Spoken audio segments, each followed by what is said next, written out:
ভান্ডারিয়ায় সদর রোডে রাতে ৩ দোকানে চুরি, ক্ষতিগ্রস্ত ব্যবসায়ীদের মাঝে আতঙ্ক। নিজস্ব প্রতিবেদক ভান্ডারিয়া। পিরোজপুর জেলার ভান্ডারিয়া উপজেলার ব্যস্ততম এলাকাগুলোর একটি সদর রোড, পুরাতন লঞ্চঘাট সংলগ্ন মঙ্গলবার ১-৭ জুন রাতের কোনো এক সময় দুর্বৃত্তদের কবলে পড়ে। পরপর ৩টি ব্যবসা প্রতিষ্ঠানে চুরির ঘটনা ঘটে, যার মধ্যে রয়েছে একটি বিকাশ লেনদেনের দোকান, একটি টেইলারিং শপ এবং একটি গার্মেন্টসের দোকান। প্রত্যক্ষদর্শী ও ব্যবসায়ী সূত্রে জানা যায়, রাত গভীর হওয়ার পরপরই দুর্বৃত্তরা দোকানগুলোর তালা ভেঙে ভেতরে প্রবেশ করে। চোরেরা নগদ অর্থ, মোবাইল ফোন, বিকাশ লেনদেনের সরঞ্জাম, দামি কাপড়সহ মূল্যবান মালামাল নিয়ে চম্পট দেয়া। প্রাথমিকভাবে ধারণা করা হচ্ছে, চুরির ঘটনায় লক্ষাধিক টাকার ক্ষতি হয়েছে।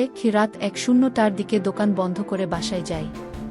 সকালে এসে দেখি তালা ভাঙা, ক্যাশবক্স খালি, যেসব দামি কাপড় ছিল তাও নেই।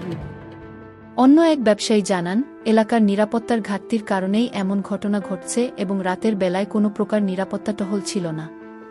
ঘটনার পর থেকে ব্যবসায়ীদের মধ্যে চরম উদ্বেগ ও আতঙ্ক বিরাজ করছে। তারা দ্রুত নিরাপত্তা জোরদার ও রাত্রিকালীন টহল বৃদ্ধির দাবি জানিয়েছেন।